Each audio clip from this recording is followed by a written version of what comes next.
Friends, today is a beautiful day, and it's a wonderful privilege and honor for me to have on an amazing guest.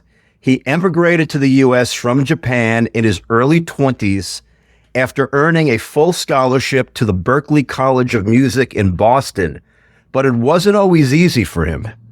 There were times in those early years in the late 80s at Berklee, he had no money to live. He had to sleep for weeks on a friend's couch and only had one guitar. But through incredible self-belief, determination, and maximizing his own talent, and perhaps a little luck, he was able to pick himself up, land a permanent guitar teaching position at Berklee, now well running over 30 years, and along the way wrote several highly respected and well-rated guitar instruction books. Most impressively, Tomo would go on to play and record with an incredible who's who of musicians, such as Steve Gadd, Bernard Purdie, John Mayer, Phil Collins, Kenwood Denard, Pino Palladino, Will Lee, Osnoy, just to name a few. Although he has taught many great players over the years, he is most known for being John Mayer's guitar teacher at Berklee between 1996 and 1998. Please welcome the one and the only Tomo Fujita. Oh, thank you so much. Thank you. Thank you, Tomo. It's such an honor to have you, and thank you for doing this interview. You're welcome. I have to admit, I'm very late to following your music and your story. It's only been like several months, but in that short time, yes, like so many others, you've made me a great fan. I believe your fans love you, not only because you freely share such a treasure trove of guitar knowledge. You are so real and relatable, and you truly care so much for your students and your viewers. I can see that. For instance, in the comments of your YouTube and social media, you make it your business to answer most of the comments, which is incredible, that's very extremely rare for a big YouTuber. So I really want to thank you for that. I think we would like to thank you for that. And a bit of gratuitous information. Back in the 80s, I shared a studio with Kenwood Denard. Oh. In New York City at the Music Building on 8th Avenue. Right. Get great stories from that. But I want to talk about your teaching because yes, you're known to be as one of the great teachers. And as far as I'm concerned, you're one of the best teachers I've ever seen. What makes you different, inspires your students, is that you are so much more than a guitar teacher. You're a life teacher. That's what I notice. But in the beginning, just like the majority of us, you too had dreams of becoming a touring and recording musician. So my question is, when did you first discover you had a passion for teaching? And how did fate play a role in changing your direction from a touring musician to landing your first teaching job at Berklee? Well, yeah, it's good. Great question. I mean, obviously, just besides teaching career, I definitely want to be studio musician, touring musician, recording musician, right? So I kept practicing my guitar, and this is about 1995. Already I got the job. 93, I got the job. I was lucky, I have a lot of story around there, but so 95, I auditioned for Saturday Night Live. So Lenny Pickett called my house asking me to go to New York to the audition. And there was a first round. Lenny Pickett shows me all the charts, and I played the charts. And, some of the stuff kind of difficult, and then, jazz chord changes stuff. So he said, oh, yeah, okay, great. You read that. You can play funk. You can play R&B. You can play jazz. Very last, I need to hear how you play blues. So he sit down the piano. He started playing slow blues in the C. And we play. And he said, I love your playing. But this time, producer really looking for very specific. He didn't tell me about age, but something specific. So if you don't get the job, don't feel bad, but I love your playing. Great. Second round, so he picked me among the 9 other guitar players. So 10 top guitar players around the world came to New York City to audition. 10. I one of it. So excited. As you can feel it. I'm so excited. This is it. I should get this job. Of course, I didn't get the job. And then second round, I picked songs off the charts. Then I could play with band. Okay. Then we jammed. But when I jammed, I noticed something. On the screen says Tomo Fujita 32 in the middle. That's when I go like this. Oh, shit. I see. They're looking for young guy. I was 32. Oh, man. Age doesn't matter, but that's matter because of, TV show has to be, freshly young, right? Oh, wow. When I didn't get the job, I felt like that's like kind of sign for me a little bit. Because I was dreaming to go to New York, LA and all that. But then I married already, and settled in a little bit. And then I start digging more teaching. So 95, I start making instructional books, DVD, back then a video in Japan. And what happened is my instructional series become top in Japan. Really? Yeah. And then I Wow. made quite a bit money too. It's good. A good feeling. Right? So, and then DVD, funny, video become DVD and then that's it, but then sales kind of going down slowly, just like records, Mm-hmm. Then about 2010, I made an instructional book called, translation is more like play by ear and feeling. It's really different from coming from Berklee teacher, play ear and feeling. I think I'm the first guy at the Berklee start teaching ensemble not to use any charts. Because I made a source tape. It's like listening, tape that important, history about music. Then I ask students to listen to these. Then at the ensemble, I teach them just like a band, And back then, I started teaching in 1993 and around 95, I was doing NAMM, blues ensemble, Steve Ray Vaughan ensemble. And I still, back then, my name wasn't known because I'm just a new guy, and then I do everything I could do. And so, one day I was teaching blues shuffle and then, chair of ensemble department showed up. He heard a rumor that Tomo is teaching without the charts. First thing he said, Tomo, where's the charts? Right here. Right here. You know what I mean? Because I'm just making people to play live music. I'm not making people correct sounding music, That's like a lesson, but so ensemble, I'm just trying to teach like that. And that was a really point where I decide, okay, I go this way. That was radical back then to actually have that teaching approach, back in the early 90s. Yeah, back in the early mid-90s, without charts at the Berklee was almost like crazy.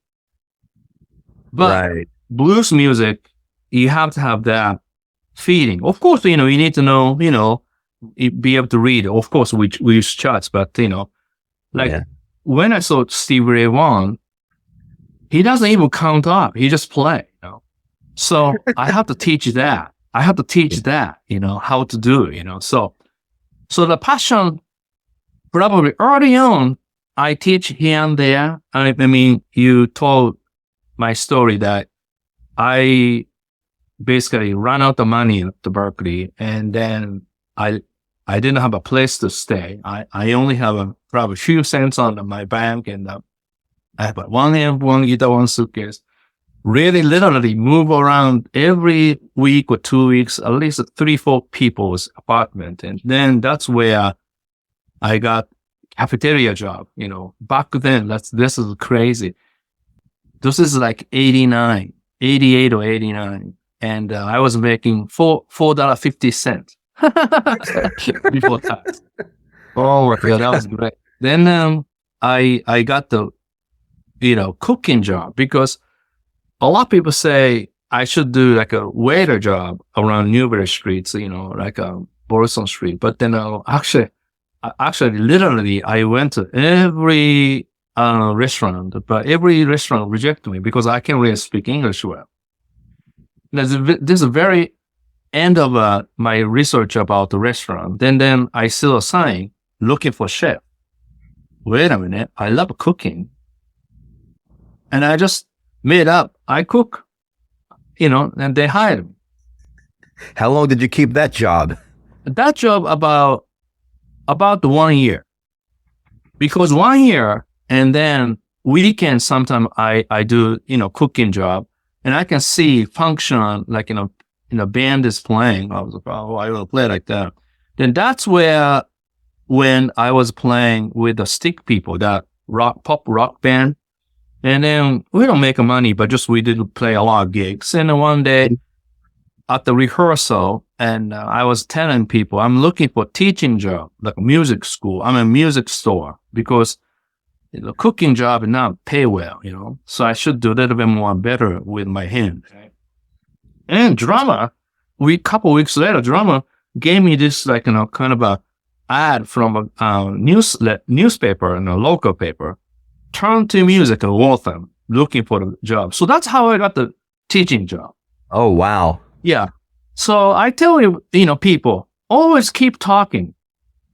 Keep talking, because people listening, somebody will help you. That's why internet, I love to help other people, because everybody helped me. Somebody helped me. Somebody, open up, let me stay, couple weeks each, somebody, you gave me a bread, somebody gave me a spatula, somebody gave me a frying pan, somebody gave me chopsticks, I did a bit, literally, I was so poor that I never ever bought anything. Really, everybody gave me this, that, and that's how I got. Did you change your strings? Oh, strings, yeah, definitely. I bought those strings. But again, around 95, I got the endorsement from the Darius. Since then, I don't have to pay anything. Thank God. Amazing. But yeah, around there, 93, 95, probably I still paid, And, but I want people to understand, don't give up hope. And don't take any rejections. Don't listen to anybody says negative, negative comments, So that's why YouTube or social media, I always write something positive, because that's what I got. That's really made me through. I have to tell you, when I lost all my money, I ran out of money, and then I was, looking for a job, staying in somebody's place. A lot of people told me, Japanese people told me, you can't do like this. You have to go home someday, seriously. Some people, it's correct. No money, no place to live. And I was still struggling, pushing. A lot, at least 4 or 5 people said, you have to go home. I almost listened, but I didn't. Oh, because thank God. Well, because until you do and didn't work out, understand. Mm-hmm. But not knowing, that year, because nobody kicked me out yet, right? So that's right. That was great. Everybody was so kind. They invited me to stay at least a couple weeks, and I did a lot of cleaning though. And you learned how to cook. You learned how to clean really well. You had to do these things. I learned cleaning and organizing, and then cooking, because that's what I can. Yeah. Right. This makes me think. And I want to segue into this. Yeah. Tell us how you learned to live by the philosophy. Don't worry. Oh, Don't compare. yeah. Don't expect too fast. Be Yes, kind yes, to yes. yourself. That's actually very important. Sometimes people make up stuff for the business, Mm-hmm. but this one, this is a result. You see, what happened is, I taught Owen. Mm-hmm. You can see, right? So Yeah, I can see that. He Yeah. basically gave me this, my birthday. So like, happy Wow. birthday, thank you for everything, Owen. So he wrote everything I told him to, and I realized because he had severe anxiety. All people has anxiety, but he has a very severe. So means like, hey Owen, show me what you practice. Goes like this, all up, shaking. I said, okay, Owen, I'm the only guy watching you. You don't have to. You don't have to feel that. How can I make you? So I started making a lot of funny jokes and stuff, to loosen him up, at the beginning of lesson. Then probably I said, don't worry, and don't compare, but then don't expect too fast.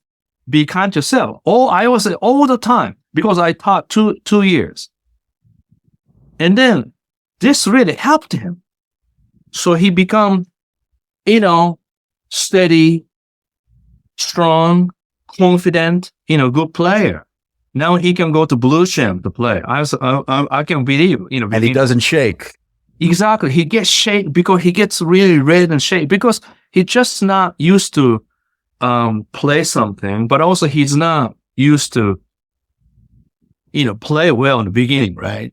So that's why I taught him like etudes, play this, exactly. But then around this, you have to learn triads, rhythm guitar and all that, so I did a lot, and then parents are very supportive. That's why in a paper that says, buy your instrument with your own money. The reason I said that one somewhere. Oh yeah, so basically I have to say, this is really important.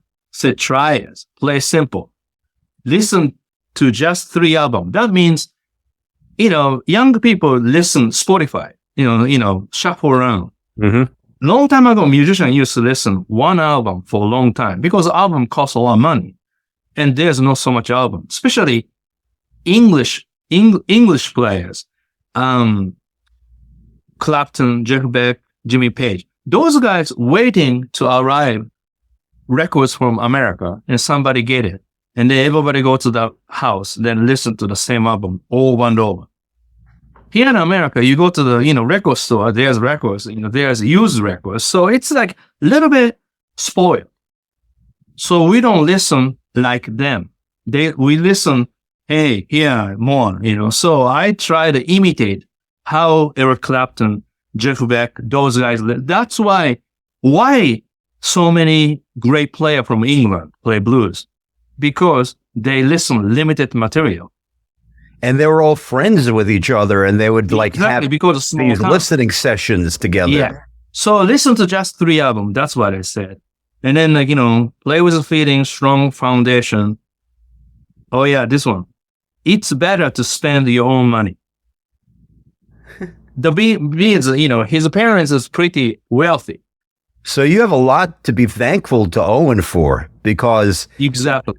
he made you write these simple phrases down that Yes. you now use every day with your students, Exactly. which is great. I mean, it's just So this is a good inspirational. lesson for everybody. You can be successful by yourself. Always somebody helped you. That's right. And you have to really help other people without expecting anything. This is the important part. Sometimes people do things because they expect something. I do a lot of things by feeling, I think this is a good thing to do. And I do, and I don't expect. But sometimes, come back in a different way, So Yeah. that's why social media, I say a little too much. most people use just emoji and then just not say anything. But sometimes I see somebody struggling, I say something because other 10 people watch that, then they learn. So I realized like YouTube, most successful YouTuber, they don't really reply or say anything on the comment section. I'm really surprised, but I do. As long as I understand the meaning, I say something, even little. Now, when you reply to those comments, you're personally replying to the comments, or do you have an assistant that does I do replying for you? I do myself. Wow. I do fast. I do really fast, yeah. That's amazing, man. Yeah, so basically morning and nighttime, and just like, 10, 15 minutes, just do very quick. Yeah. I am so impressed by how many comments that you actually answer to your fans.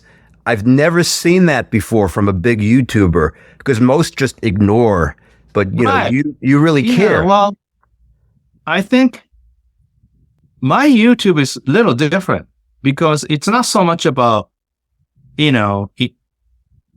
having millions of followers. I think to me, the meaningful followers I like to have. I don't want to have just numbers. Numbers probably easy. They're easy to forget, Of course, if I have 1 million followers, that's amazing.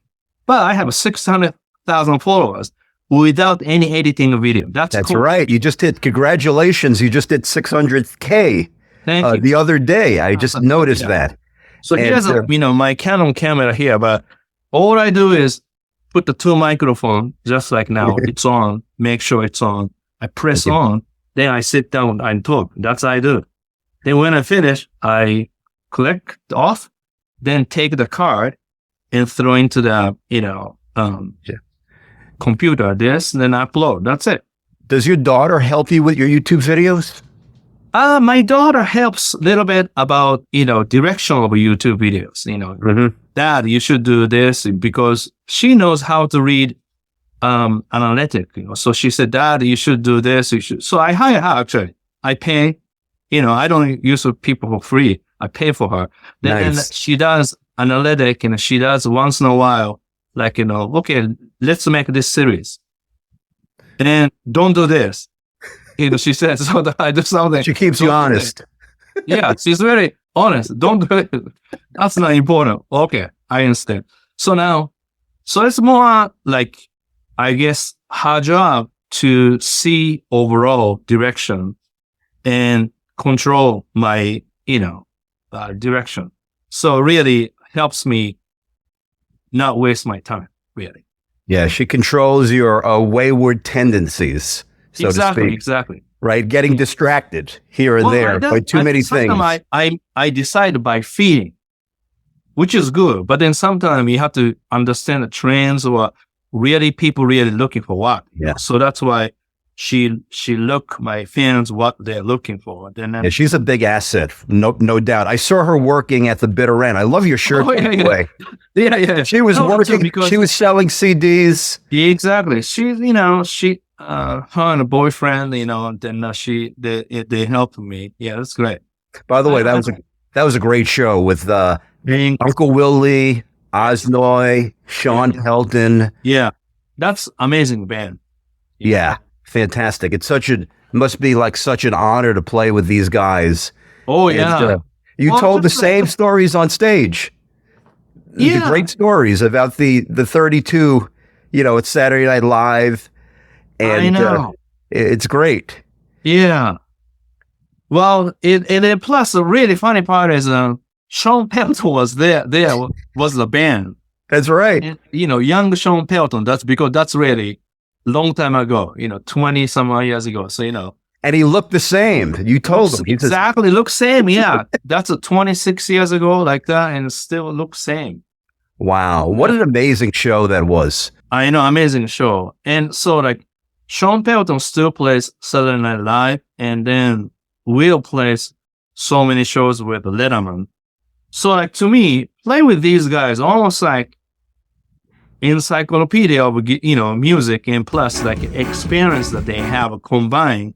no one has that much, No. experience. So like everything I play with the moment, they come up something so appropriate. It's so perfect. It's And just so- amazing. Like Will Lee can play so many different styles on the fly. Yes. And what's amazing is that I had seen Will with Joe Montabassa a few months earlier. I really want to see that one. Yeah. With Steve Ferrone on drums instead. Oh yeah, right. And it was great. Amazing. But funny thing is that he doesn't show you everything because he sang 8 days a week at the end. Okay. And I said, well, Will's not really a singer. But then I went on YouTube and I had seen him sing Hey Joe with Steve Vai and a bunch of musicians on Hall of Fame, Rock and Roll Hall of Fame award he's show. A great singer. And he sounded great. I know. He's such a great singer. I know. So he was holding out. He was faking, he was just, playing around that show, singing 8 days a week. I said, like it sounds like a working singer, but then I hear him on YouTube. He's amazing. He could do everything amazing. And Oz, what a great guitar player he is. Yeah. Jazzy. He's so tasty, and plus he really know authentic blues, jazz, funk, and all the style. So Yeah. it's not just mix up stuff. Right. And then Shawn Pelton played a great solo in Just Funky. Oh yeah. Yeah, it was great. I was digging it. Like that. We didn't really plan. Feel, Yeah. I remember, one before, Shawn Pelton plays really great song, Sissy Strat, when we end. Mm-hmm. But last show, he plays on a really great solo on the Just Funky. Oh, it was amazing. I have it. I recorded it and I just watched it again. I was in awe. It was just so well placed, everything. Yeah. Well, that's a dream band. Amazing. Man. I wanted to get to your teaching approach on how you play. You have a very melodic bluesy style, which I love. And you teach your students that it's important that you put melodies in your blues playing. When I've heard you play, you have this B.B. King style to your playing. And rather than focusing on box pentatonic scales, which is great. So why has this been the basis of your teaching style, especially for beginner and intermediate players? Just because since late 70s and early 80s, magazines start publish tablature, and then artists or teacher start publishing instructional books or DVD or video. But point is, anybody can become guitar teacher. Guitar teacher, this job, we don't have any license.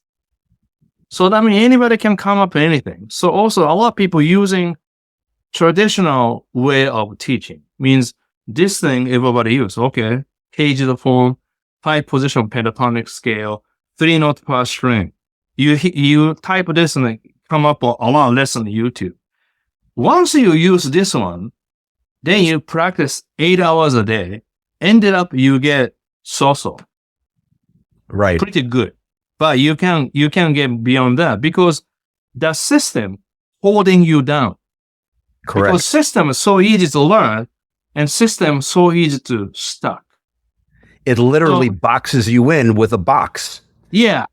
But before, real musician use this box to understand whereabout.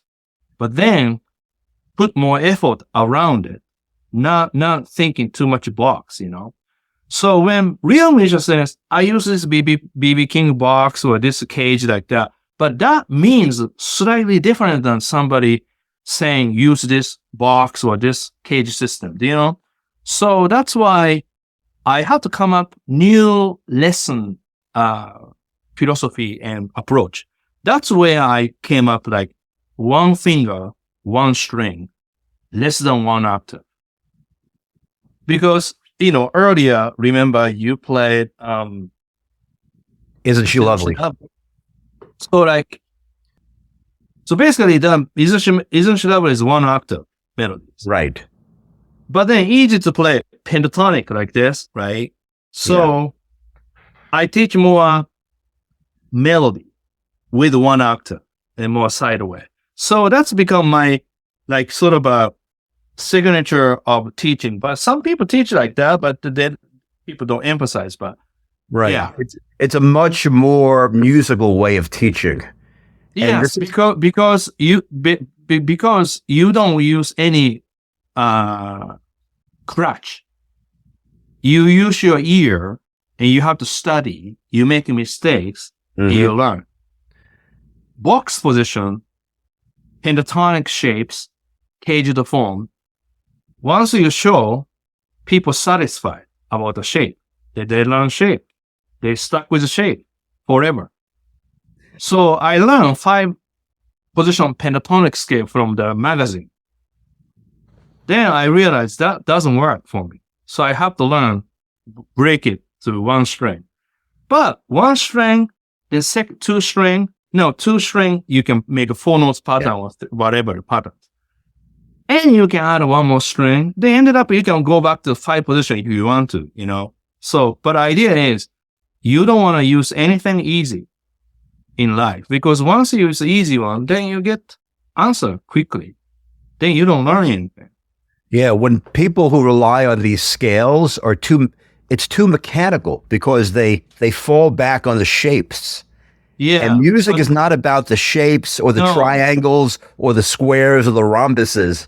It's about knowing the relationships between the notes and how you're going to evoke an emotion from a listener. That's right. Yeah, but that's unfortunately on the YouTube and social media, those shapes and something amazing, fast and all that, it become very popular. Yeah, and that's the problem with modernization. Right. These younger people rely too much on YouTube and visual. Yes. They lost their ear training. People need to get back to the way we learned. We had to copy records. We had to learn by ear. I remember sitting and playing an Al Di Meola record to learn everything by ear, using vinyl and scratching up the record for hours to learn 5 seconds of a part. Yeah. So what happened is now you have a, experience that, bring up a needle, drop the same spot like that, it's a lot of work to do. Yeah. But then, even like, tape recorder, you have to rewind. Oh, that's a pain. Right. Exactly. You have, cue in. But because if you do that, you rest your ear while you're doing it. Then you hear again.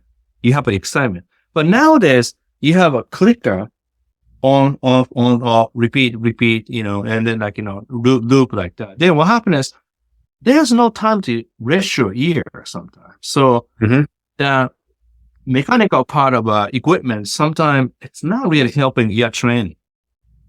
It's just overwhelm, Right. So Tomo, what do you think then for young people? What is the secret to developing true emotional expression in their guitar playing today with all of these crutches? Sure. Yeah. Very difficult. The first, I think, acknowledge social media, but you have to control your time on the social media and capacity of social media, how much you do, how much you shouldn't. So like, for example, I teach my students social media.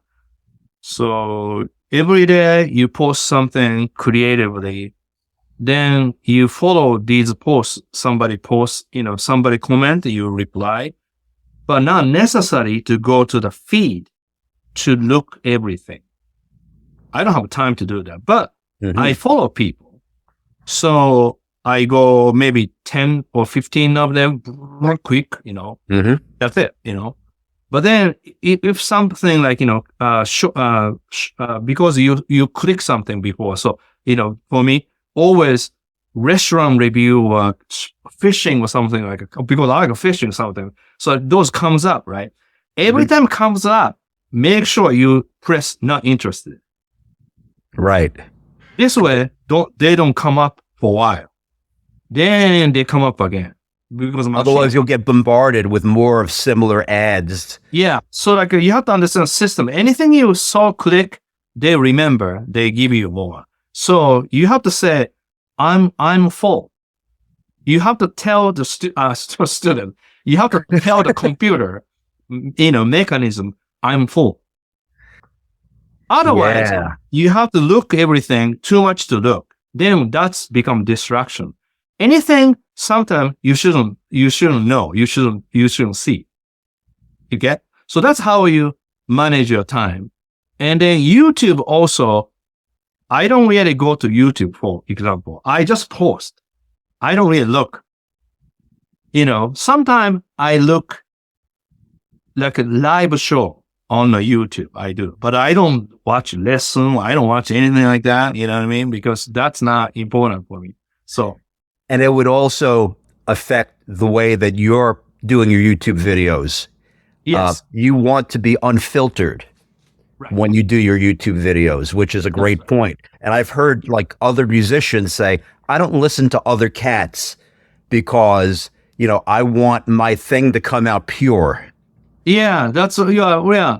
Well, here's the thing, like, and I've listened to so many guitar players already in many years. I don't really have to listen to guitar player. But sometimes I listen, upcoming player or somebody from old recording to, inspire just a moment, I listen a little bit. But, yeah, as you see, like, my phrasing is, you said, very melodic.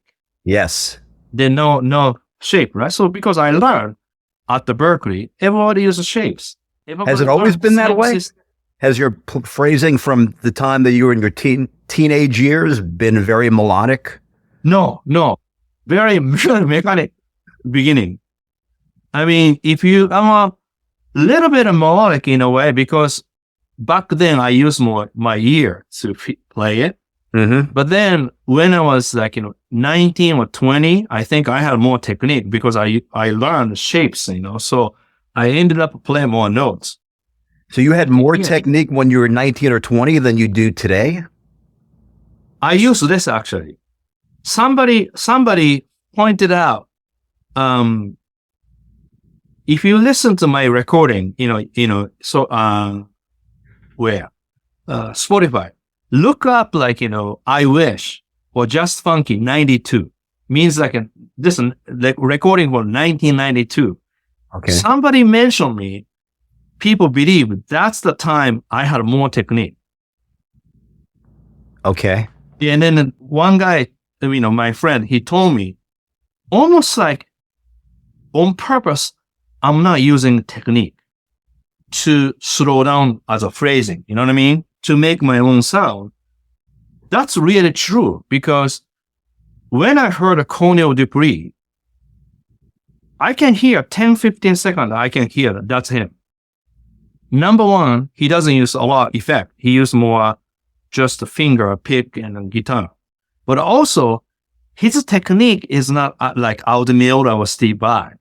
It's a little bit down-to-earth technique. It's just a little bit more, like real, Mm-hmm. In a way, it's not perfect. That's why I make more human sound.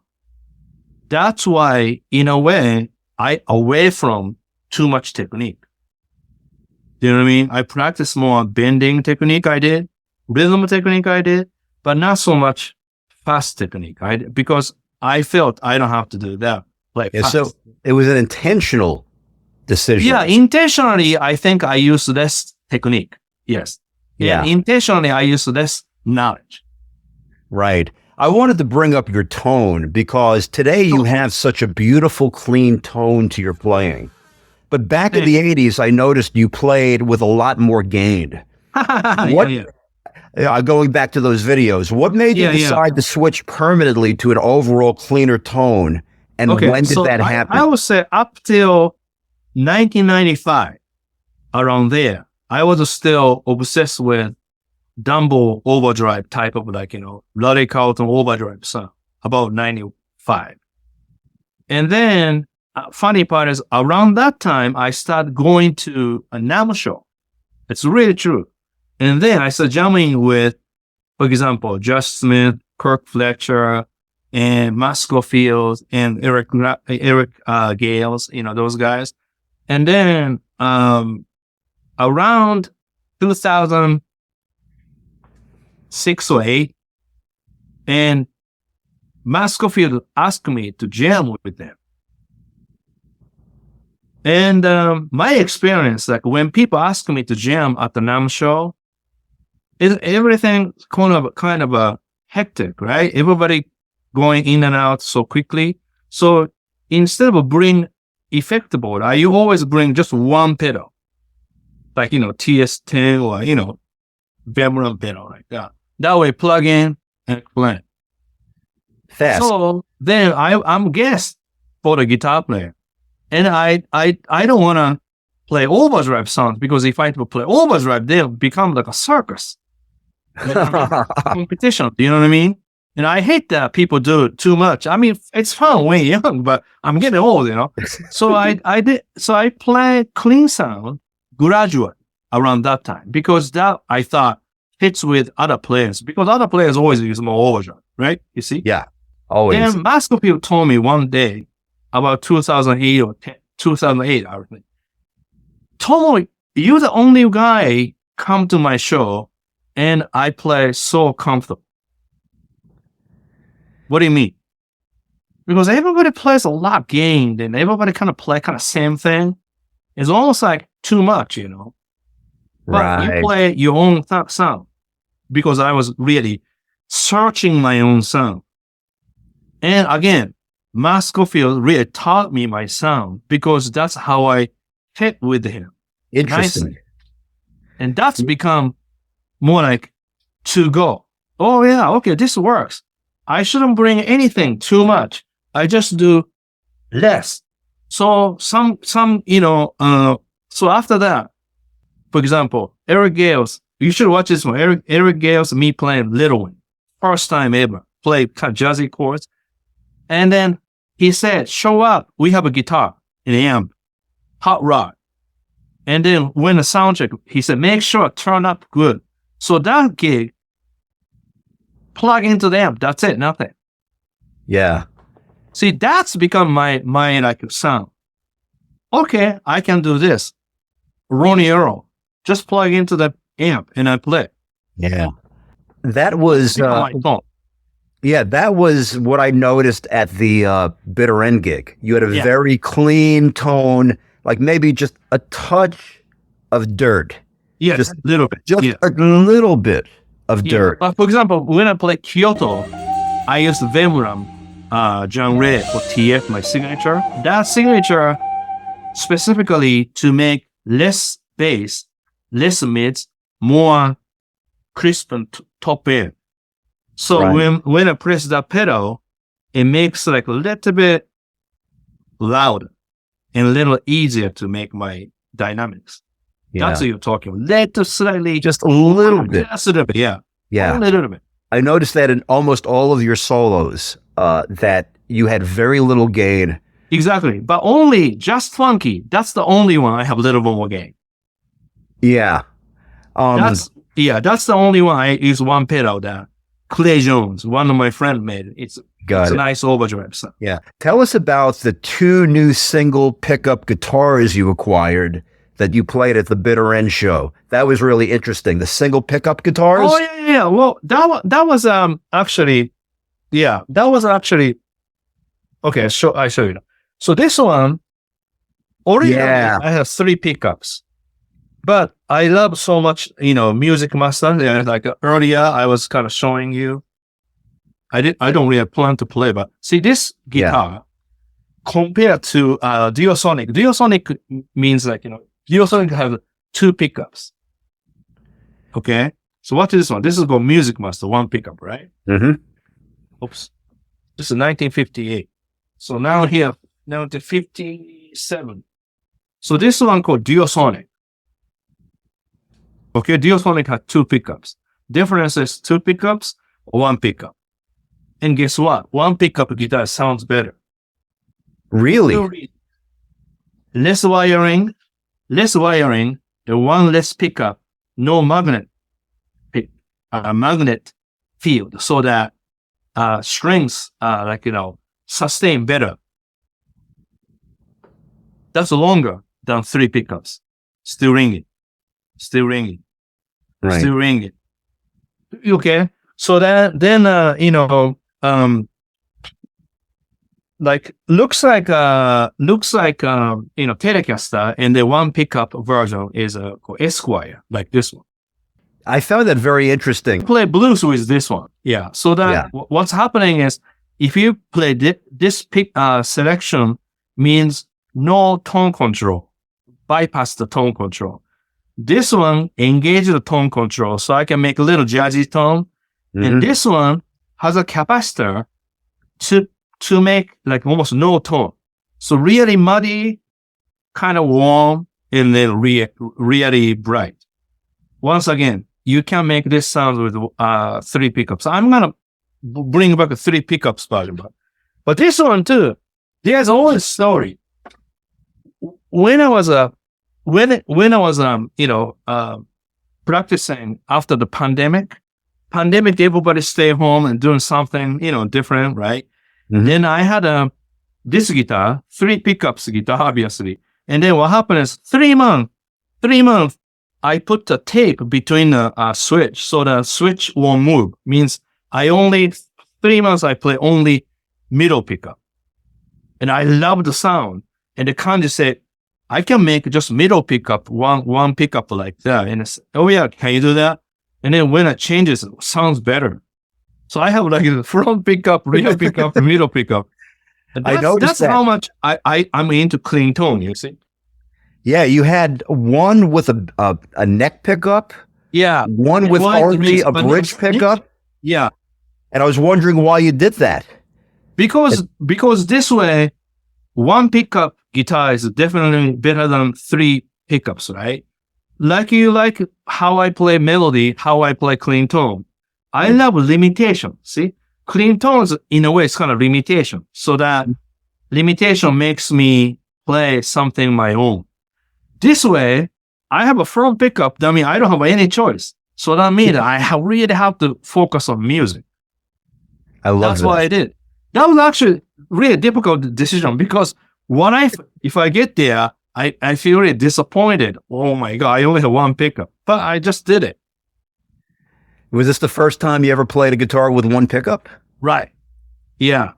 It's a little dangerous, because if you play at the really noisy place, then your guitar's a noise on the all night long. I learned a lesson. Bitter end is okay about the noisy issue, but also I don't use too much overdrive. That's why. No, not at all. Yeah. Yeah, it sounded really clean.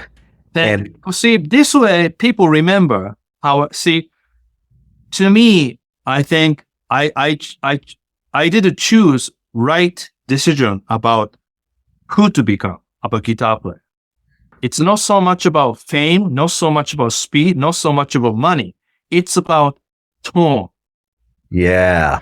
Because that was my, dream. Like, listen to Colonel Dupree, listen to Larry Carlton. I can hear, oh yeah, that's Larry. That's like a Colonel, right? See, that was my dream. Then I can do that. Yeah, we know you're a big Larry Carlton fan forever. But yes. I wanted to ask you, in your early playing, yes, who were your biggest influences before Larry? I think before Larry, it's like Jeff Beck. Mm-hmm. Yeah. Jeff Beck, so like very beginning, artist named Char, C-H-A-R, like Japanese rock guitar player. He plays kind of funky. He played Mustang, Fender Mustang, used a lot of really bad. But then, after that, I started listening Jeff Beck. Among Deep Purple, Led Zeppelin, and all that stuff. But Jeff Beck, I was like, wow, really amazing. So like Blow by Blow, Wired, those albums, I listened to it. Then after that, Lee Ritenour or Robin Ford or, Larry Carlton. Those 3 are very famous, right? Then I chose Larry Carlton because I like his overdrive sounds with kind of singing, like saxophone type of phrasing. Yeah. But I listened to Lee Ritenour I can see his rhythm guitar is more featured, so I learned that definitely influenced by it. But I think Cornell Dupree and Robin Ford, I never copied them, but I listened to back to back. I had a 90 minutes cassette. One side is Robin Ford, one side Cornell Dupree. That's what I used to listen every night when I go to bed. So always listen a few songs and I go to bed, so like, that's why those guys are always like in my mind, listen. You like the ES335 sound? I love, that, right there. Yeah. I put this, right now it's a 335. That's really my dream sound. But the problem is if I do that, I became Larry Carlton. You don't need to Larry Carlton. So that's why I decide not to play that too much. Do you play the V guitar next to it on the wall? I've never seen you play that V guitar. Yeah. I play a lot. Yeah. I've never seen it in one of your videos yet. Okay. I'll post soon. Yeah, I have a lot of videos, but see, I have too many videos. I have even cell phone, I have 2,300 videos there, Get out. Because literally every day I make a video because that's how I test myself. I play something, I record it, I listen to it, then I figure out something. You're going to laugh. I will post later because that tone is clean. Because I've got to see that flying V guitar. Almost like any Gibson that I own, I never play any distortion. I always play clean. Because most of that I play kind of jazzy stuff, Yeah. Right. Funky jazzy stuff. Exactly. That's your thing. ECG and Les Paul, I play so much funk. Yeah, so. Wow. How did you come up and develop your Guitar Wisdom online teaching method? Yeah. And how is that approach different from other teaching methods out there? Well, of course. First, I don't use any tablature. Well, most people, right, sell like this. I have a Patreon, I have a YouTube, I have a listen site. Here, visit here, you can have a tabs, all songs. I don't have any tabs. So, obviously, I don't have a tab. So I'm not really looking for making money from website, It's just all about education. So what idea is, I use like a number system. Okay, if I play like this backwards like that, I put 5, 7, 7, 6, 1, 1. But then I write root, fifth, root, major third, fifth, root. So when you see it here, you understand the theory behind. Then I teach parts of that chord. That's the first inversion of, triads, major third, root. So like I teach more fretboard theory with ear training. I noticed that every time that you play a chord and you demonstrate it, you explain this is a flat 3, this is a sharp 11, this is a 13. Yeah, because this way, when I hear the music, I hear right away what ingredient. Yeah. And almost like, food. You go to restaurant, you go, oh yeah, sesame seed, sesame oil, you can smell, you know what I mean? Yeah. So in other words, just like that, flavor, you can smell, taste, and you can, okay, I know that's the ingredient. I can make it, Yeah, I heard you doing a comparison between cooking and guitar playing the other day in one of your videos. That's very effective because you're like saying, oh, so you want a little less salt, you want a little more cayenne, and you want a little more hot sauce, right? Yeah. So if you want a little more hot sauce, right, you put in the tritone, okay? If you want a little more sweetness, you use the third. Right. So I like these analogies. They really hit home and they really help the student understand. How about this one? The flavor. More tensions. Then you put the salt and pepper too much. Yeah, right. Tritone again, Yeah. Cool. Yeah. That's really great. Guitarism is doing really well. And me and my brother-in-law, we run the business together. And I make lessons, so he does business part. And actually, we that's good. A little bit about, some website part, she's working now. Anyway, that's good, yeah. That's really good. Tell us the story of how you first met John Mayer in 96 and how you wound up becoming his teacher. I think that was 97 or 98, around there, yeah.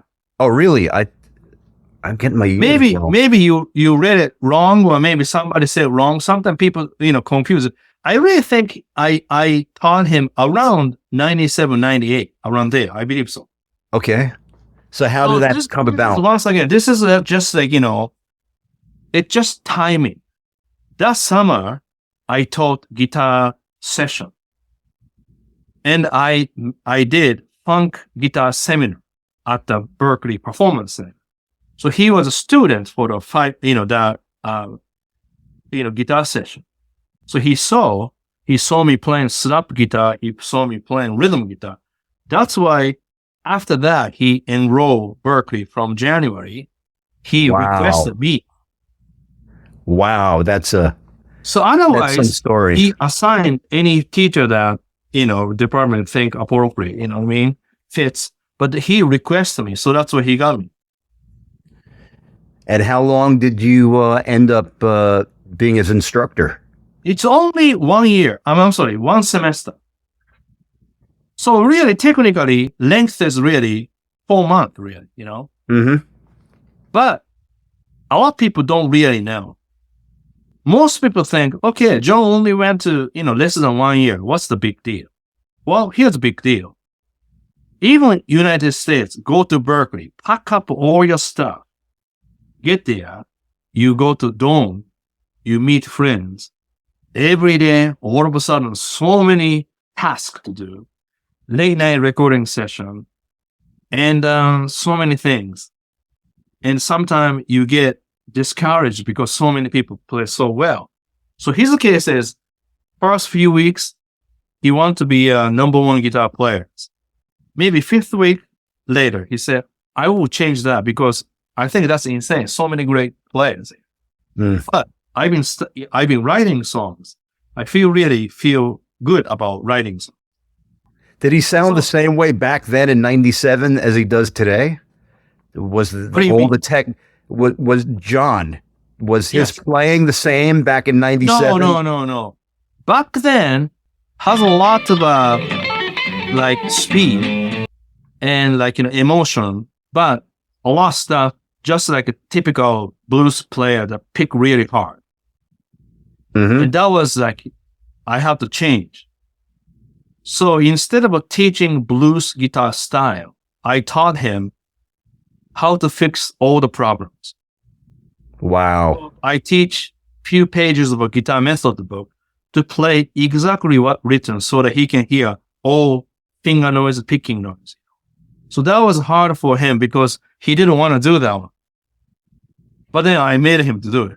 The next one, I realized his picking techniques are not really smooth about alternate picking. So I made him to transcribe Charlie Christian, Rosary. He didn't want to do that either, but I made him do it.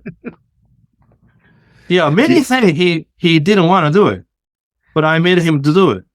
So now he appreciates so much about my instruction because everything gone away, all the problems.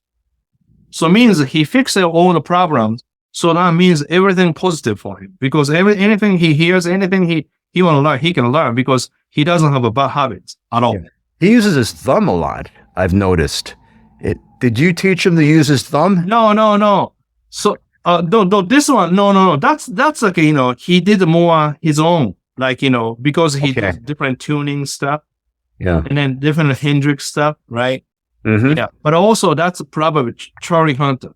But funny, you see, he used a lot of finger picking, right? Oh yeah. He uses hybrid picking a lot. Right. But I didn't teach that. I taught him more picking. I think he learned the finger picking came from Robin Ford. Really? Because back then he was copying Robin Ford. Mm-hmm. And then Robin does a lot of finger picking. That's he got a lot of finger picking, I believe. Yeah, I mean, that's all over his playing, using hybrid picking, finger picking. Yeah, that's important. And then he uses some sweep picking too, I believe, occasionally. Of course, yeah. But, We all you know, use here and there, yeah. But, I mean, not like heavy metal players or anything. yeah, but his alternate picking wasn't really great. So that's why I had to fix that. And then some extra stuff that we have to get rid of it so that he can add. Gotcha. Yeah, so basically, we did a lot of clean up, stuff, Route 37 swing, triads. But after that, this is really interesting too. Remember the story? After the audition of Saturday Night Live, I made my idea toward more, becoming better, teacher. So 96, I made popular series of guitar instructional video in Japan. Then that hit so well, so we decided to make an English version. That was 1998. So check this out. 1999 or close to 2000. I forgot the when exactly. Maybe 2000. I went to studio in New York. And I was making that DVD. That's I saw John. And he told me he got the sign by Sony. Really? I was like, wow. So that was and then he did more acoustic. So that's how we connected again. Then I sent my instructional DVD to him right after that, English version. I bet he studied from there because I sent 2 of them. Those are almost like, like collection of what I do at the Berklee. All the detail about the soloing, all the detail about rhythm guitar. And I gave him those DVD. And then you see, he was writing song. He became popular. That means he had free time. That's where he starts studying things past from me. That's why he becomes so good. What an because amazing he understands story. what to learn, what not to learn. So that's already, he has a great decision about, picking things. Then he learned that. Yeah. What a story. Yeah, well, just timing. Timing that he studied with me. I made him a lot of things that he doesn't want to do it. He was young, 19. Then he become adult. He got the sign. He has a free time and go back to lesson again. Yeah, and That's the studied. part a lot of people don't know. That is fascinating. That he went back, he had the free time and studied the full Bible, the compilation that you put together. When he got the sign, I gave him 2 DVDs. Good time. Was there ever a single year or a short period of time where you made an incredible leap in your playing level? And if so, like, was there ever a short period of time you yourself made a gigantic leap in your playing level? And if so, how did you have to adjust your practice routine to achieve that? That's like, great question. Usually when you almost forgot about whole thing, then all of a sudden your playings get better and because feel more comfortable. But after there, you have to do enormous of time and really committed to practice. So to me, I think I practice with metronome, Route 37, swing, 3 notes per like that. And then triads. Those 2, after I practice many hours of those, then when I improvise, my time got better. My choice of notes got better because I don't have to think about the notes because it will pop up quickly, But after there, I always I can only play this key well. I can play this song well, but that song's not great. And that key is not great. Like something like that. I have a little bit unbalanced. So my job to do is I don't make favorite key. I don't make favorite like like a tonality, like a major is better, or minor is better. I don't want to make those because I hear sometimes people say things like that. So I learned triads, so that I learned every inversion and every combination. I did so many crazy exercises. Then after that, dramatically changed my playing. Yeah. I find it hard to believe that your time was not so good. I wasn't timeless. Even now, if I don't pay attention, my time was okay. I mean, see, that's a good thing that I don't have anything perfect. But I figured out how to study things, how to pretend to be good, almost. Yeah. So, I mean, be honest, my time's not great. Nothing natural. Everything, it's made up from hours of, work. Nothing. So that's why when people comment me, you're very talented, or you are so gifted, I never ever feel about those because I never think that way. Because you got to work so hard. Yeah, it's really difficult to accept when people say you're very gifted. I wasn't gifted. Yeah. I didn't practice. I was just crap, Yeah, I'd seen that video where you said that my timing was shit at one time. And here's the thing. One time, actually, between really bad and getting a little better, but not quite. That was like about 19.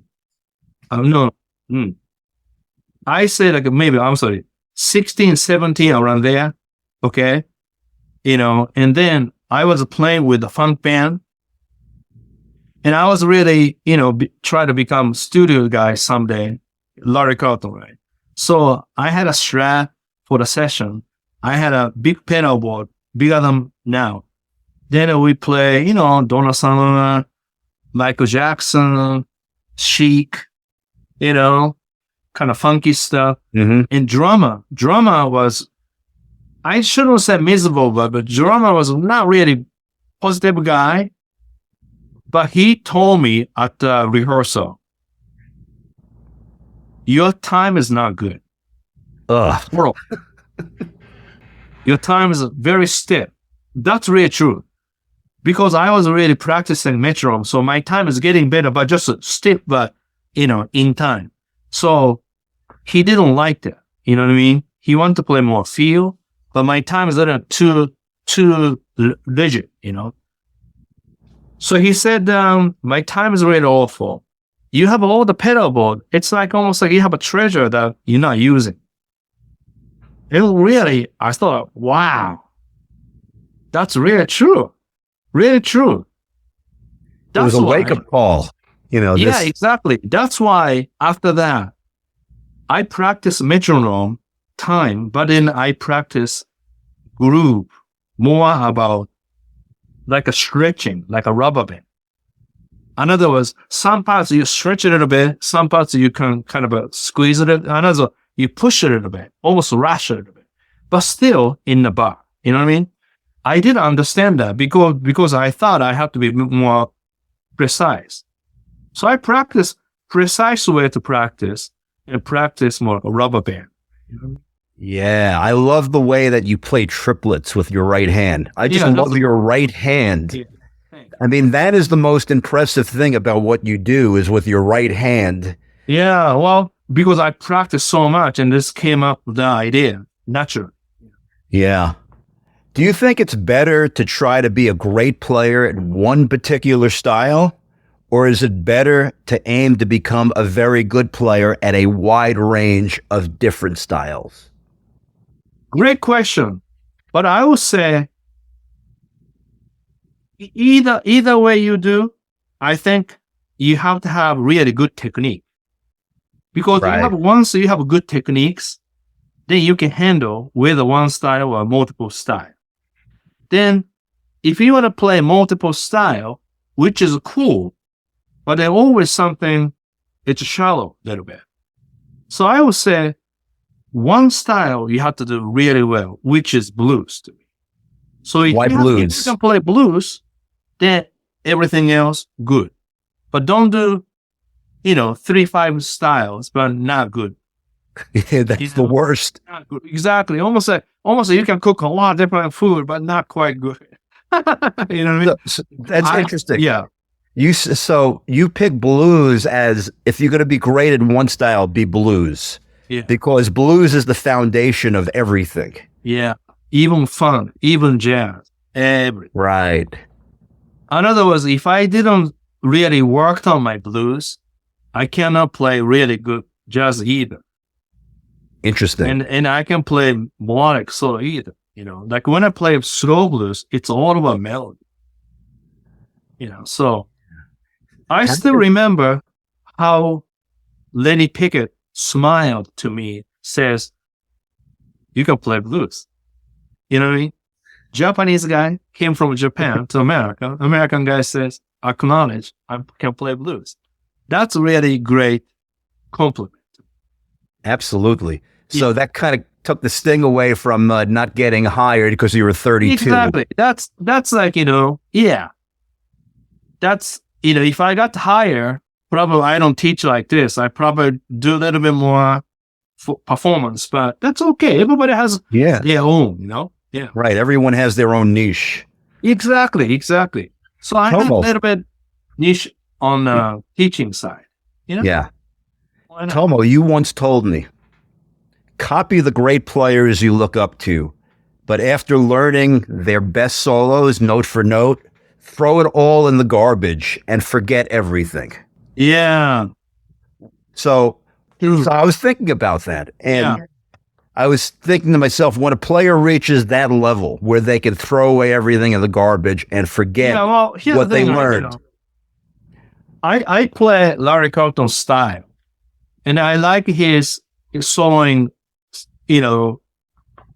particular way to play.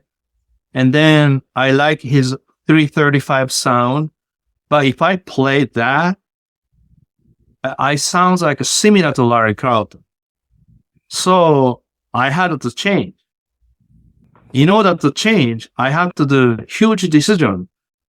So this is what happened. Again, when I was students, about 88, 89, I found out that Larry Carlton come to Boston to play at the Performance Center. I bought the tickets. Guess what? I didn't go. Why? Remember? I didn't have money. I bought the tickets. I didn't go. Oh my God. So Because what happened with the ticket? If I went there, we don't do this. We haven't had this. In other words, if I went to that show, I didn't have my own sound. That had to be really hard. Yeah, very hard. Because that was, I think, clever little me to decide that. And what year was that? 88. It was 88? 88 or 89, yeah. Because I bought the tickets a couple months ahead of time, and I didn't go. I was almost like that night, I remember, I was looking at this one. Oh. Looking at it. Oh. Because I have to do it, because see, you can't have everything. Almost like this. Analogy. More bass you have, less treble. More treble you have, less bass. You can have both. Can you hear more bass, more treble? You can do that. It's everything gets loud and it's all horrible. Okay? So like this one, this is a good one. This is life. We only have this much. You can pour more. So in order to do that, you have to, make empty. Then you pour more. So this is what I did. I made it empty because I didn't go to the show. Amazing. I couldn't see that helped me because I didn't go. I put away the 335. I play Stratocaster. Oh, this is again. I start practicing whammy bar a little bit, like a Jeff Beck, and once again, I decided not to do it because Jeff is top doing that. So I just decided not to. But only thing I stole from him is the pinky, like boring thing, Mm-hmm. I kept that because that's my sound. You could have at least sold the tickets, though. Huh? You could have at least sold the tickets. I never thought about that. Well, you're clever. I should have done that. Right. And then you could have bought something else, like a new pedal with the money that you got from selling the tickets. I needed that pain, I think. You know what I mean? Well, you were really ahead of your time because you were kind of young back then. You were like 20-something years old. 22, yeah. And you made this conscious decision. Yeah. And other decision I did, this is really funny. About 1990, when I graduated from Berklee and sit down to really figure it out. So what can I do next, you know? Then I was playing a little bit. Then like I start feel like I still sounds like a fusion. You know what I mean? Because influenced by, you know, Larry Carlton, you know, fusion or, you know, like almost like, what do you call, like instrumental music. Right. Then I was playing a little bit. I started playing, you know, Paul Richelle, you know, do some blues session around not Berklee, around Boston. And that's where I start not to use my pedal board, just plug into the amp and just try to play it just like blues guys. And then I felt really hard to do. Wow, no pedal, really hard to do. You know what I mean? Not so much gain. Back then, I want to use more gain. So we all want to use more gain. I mean, exactly. That's a but then if I play again, want to gain, then you have to turn up an amp, right? So anyway, so that time struggling about 1990 or 91, around there, I really felt, okay, I understand. I thought I have, but I don't have a blues yet. Once again, discovery. I don't have a blues. So this is what I did. Around 91, I decided not to listen to any jazz records. So I decided I only listen blues. So from there till 94, probably 94, 95, everything about blues. I try not to play any jazz. Almost pretend I can play jazz. Were you listening to funk along the way? No, I didn't really listen funk anymore because already I listened so much. Right. You know what I mean? I just listened when I was young. I just listened so much. I don't have to really listen. But still, Earth and Fire is my favorite, so I listen here and there. But, yeah. So, you understand? Next discovery was, I don't have blues. So I listened to only blues. That's how I got the bluesy feeling. Yeah. But you already had the funk from all those years of listening. Yeah, funk stuff I already had. Yeah, because practice with metronome, practice with records. I just play so much. What good argument would you make, other than a vanity one, for owning more than 10 guitars? Do you believe a good player should own that many guitars, even if they hardly play most of them? Well, here's the thing, I think. Two good reasons. Sometimes less guitar you have, and then just fine. You know, one acoustic, one electric, few electric, like that. It's fine. But nowadays, like Joe Bonamassa has so many guitars, you know. But Tom Misch only have 2-3 guitars. He doesn't have so many guitars because he's not interested in it. I teach him once a month, you know. And I ask him why. They're just interesting. And simply, he'd love to do more making music. Mm-hmm. Well, what happened is, I only brought one guitar, but then I start teaching more. Then teaching something required to understand a lot of different guitar. Do you understand? Like good guitar, cheap guitar. And then I discovered a lot of guitars not really like maintained.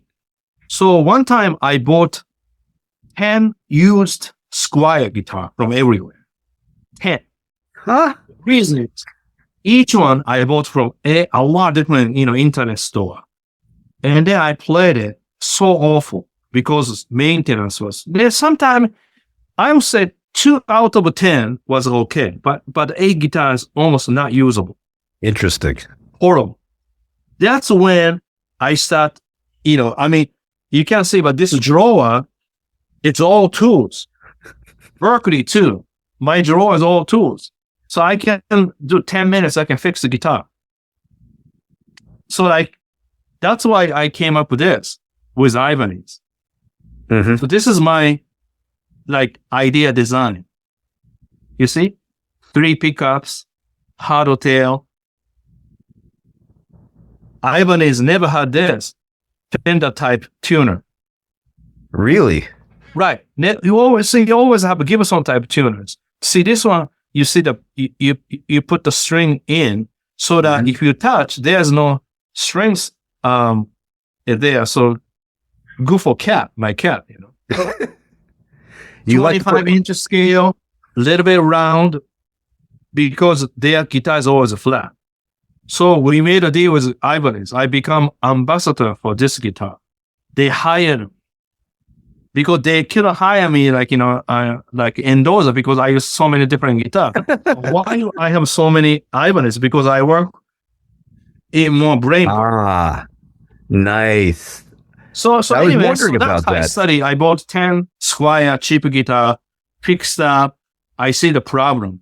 So the problem is kind of a cheap parts always moves, and always like a break inside of a plug because loose. This never gonna go loose because it's so tight. You see? Yeah. It's a really good part. So like that. So I learned. I never realized that you were such a tinkerer. That you like to play with different parts and exchange things. Yeah, well, here other things I can go forever, but I don't know when, but I bought this, not this guitar, but this is first one I bought 1963 Duosonic. Very expensive back then, 20 years ago. Then because I couldn't really afford Telecaster or Stratocaster vintage because it's so expensive.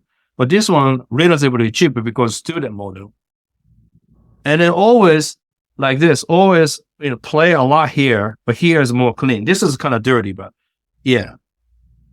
Then I play this one like a really vintage or original. Mm-hmm. Wow, sounds great.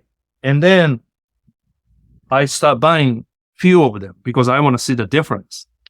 Then I start understand, wow, this is made from 1956 to 64. And the maple necks, rosewood, slabboard, round boards. There's a history, you know what I mean? So I bought a lot of them to understand the history. So to me, it's not about guitar collection. Really understand the guitar history and the difference so that I can really control my technique. Because this is a 22.5 inches. The regular guitar is 25.5 inches. So this way I maintain my intonation. So I can play this guitar same way. I can play those bending. Then I can play this guitar in 25-inch. I can play the same thing right away because my technique. Yeah. How many guitars do you own? I don't know. Maybe 40, 50. I don't know. I never really count. And what is like the most prized, unusual guitar in your collection? What do you mean? What is the most valuable? Variable, yeah. Probably that guitar, 335. Yeah. Yeah. 67, yeah. Or maybe Fender, 65 Strat, maybe. Yeah. Do you have any vintage Les Pauls, like 58 Les Paul, 59 Les Paul? No, I don't. So that's why I went to more like a cheaper, vintage, like a Duosonic Music Master thing. Right. More friendly price. Yeah. All right. 2 final questions here. Okay. What's the best advice you'd give a talented young player today who wants to make a consistent living as a guitar player? Good question. Good question. This one a little hard to explain in a few sentences. Yeah. So you really have to understand social media to survive. And you have to learn how to make your own music. And you have to play live shows. Important. Very important, yeah. Yeah. I mean, I'm sure people understand, but just because social media has become a big part of the industry, so that you can't just play or you can't just make music and then nobody see you. You know what I mean? So you have to sometimes, before you become famous, you already have something cooking. In order to do that, you have to have everything running. Quick one. I had a student last year. I asked him about social media. He said, I'm not interested in social media. Why? Because we're boring and I just want to write a song. Okay.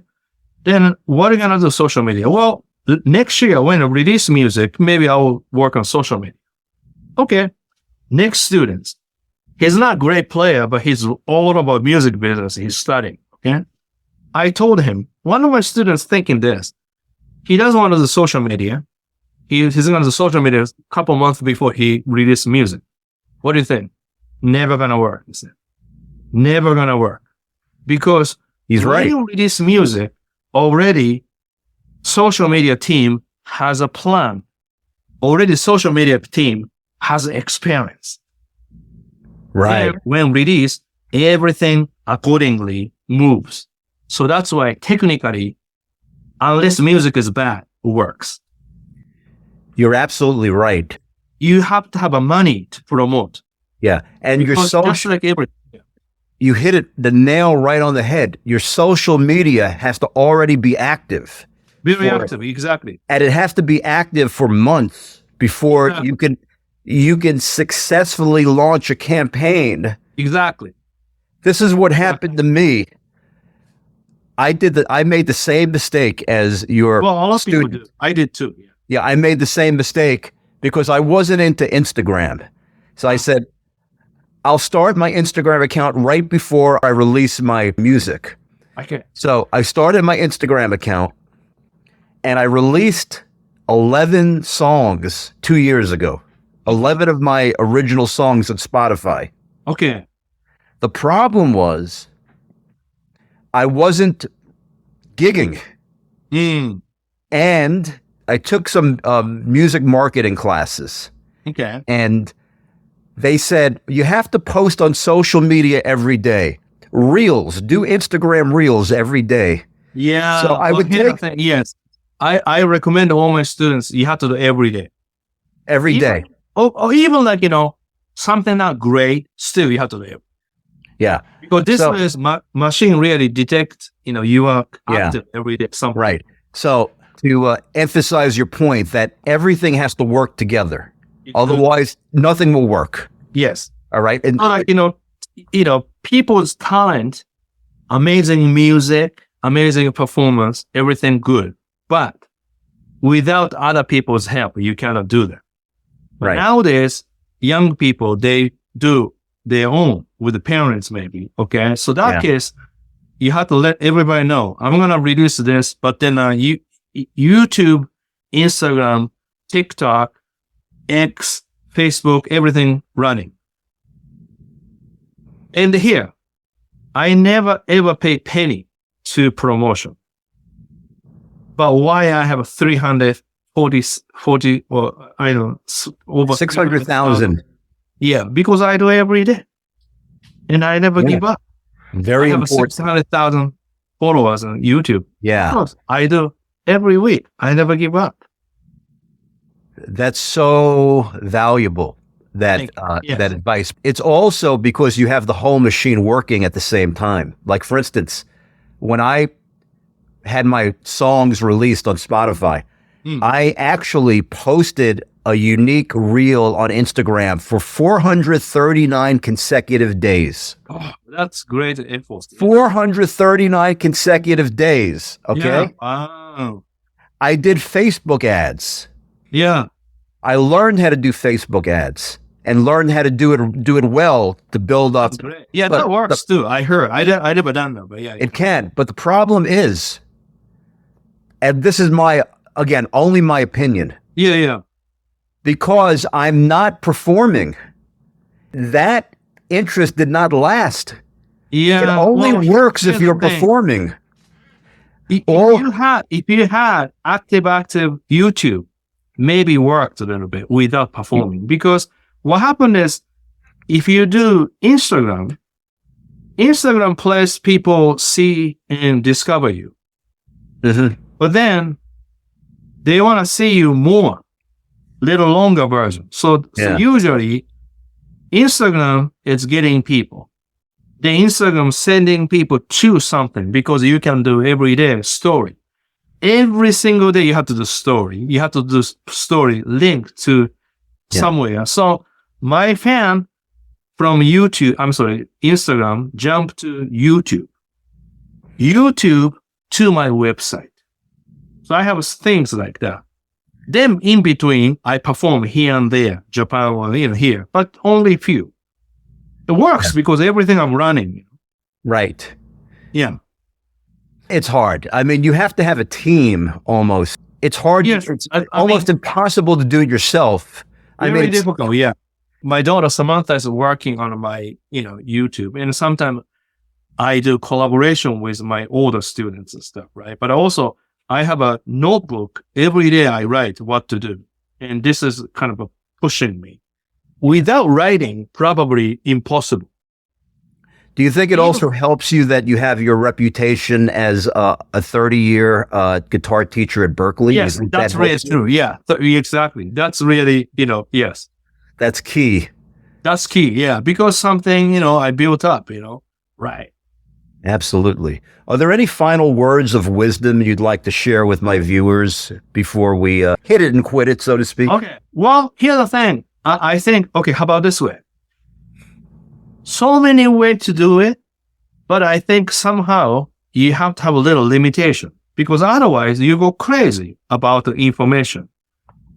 So if you are a musician or, if you are just, hobbyist playing guitar or you just, even just, do something watching, why don't you use all social media and do something every day so that almost like you leave your records every day what you're doing. And then don't expect about return, but just keep doing it. Maybe a year later, 2 years later, that become kind of a thing happening. Then if you have own song or if you sell something, if you make a pedal like that, you can sell something, In other words, leading the business. But even business, you have to have something cooking. That's why what you said right. You can't do by yourself normally because somebody has to work other side. But if you take a long time, consistently, I believe you can do by yourself. Not all the way, but, good amount. At some point, you will need some help, though. Of course. Yeah. You're going to hit a wall and get stuck. Yes, always you have to ask, help from professional. In other words, you can't do everything free. Right. There's no free lunch. No free lunch. Yeah, exactly. Yeah, because free stuff is kind of dangerous. Free stuff is no guarantee. Free stuff sounds good in the beginning, but then something contain a lot of bad stuff that you don't know. So, really true. So it's like anything in the line. If you can hire video guy or assistants or some advisor, even just to sit down to talk 1 hour, you have to pay because you have to make other people happy. You have to respect other people's time too. So usually when I ask something like that, I don't really ask for free. I just always, I let pay, we are, even like on half of whatever. A lot of possibility, but you can't do by yourself. You can do everything free, but you have to make effort, Yeah. And you need to give back. And I mean, this is what you're a champion at, is giving back. I just keep pushing it. Yeah. Possible. Yeah. Tomo, this was amazing. This is just incredible wisdom. So cool. It's really right on. Cool. Everything was so cool. I'd hope to have you back and we could Yeah. talk some more about some other stuff. But this was great. And I want to thank you for taking your time to be on my program. And I wish you all the best. And when are you going back to Japan? You going back to Japan soon? No, I don't think so. That's like probably maybe next year. But then I think I got a little bit gig offer China, Macau, like around November. Okay. You know, we were kind of settling in this idea a few days. So maybe I'm going to China. Well, Tomo, fantastic. Thank you for being here with me. It was such an honor and a pleasure. And I hope to see you around next time. Yeah. And I'd love to see you there soon. Yeah. I look forward. I'm probably going to dive deep into guitar wisdom myself. Yes, because that's my passion, really. Because that's really the reason I decided to make this, because I used to teach many hours on Skype lessons, you know, up till pandemic. But then I really want to share my knowledge and idea to wide range of people. This way, it's a little bit more affordable. You know, $20 a month subscription, not too bad, and 300 lessons or more. And great quality, because I really, really spend so many hours making great quality lessons. And yeah, all happy people there. It's good. $20 a month. That's like $20 $20 per month. That's not even a week's worth of coffee that one would buy. In Boston, you can't have lunch under $20 with a tip, you know? Yeah, right? So it's, I think, good deal. It's the best deal around. The best deal around. So you heard that, folks. Go check out Tomo Guitar Wisdom. Do you want to mention any social media links that my viewers should go to? Yeah, I think the best way to go to tomojustfunky.com. And that's has everything. So tomojustfunky.com. Fantastic. Well, Tomo, thank you so much. Thank you. And we'll talk again soon. All right. So thanks so much for your time.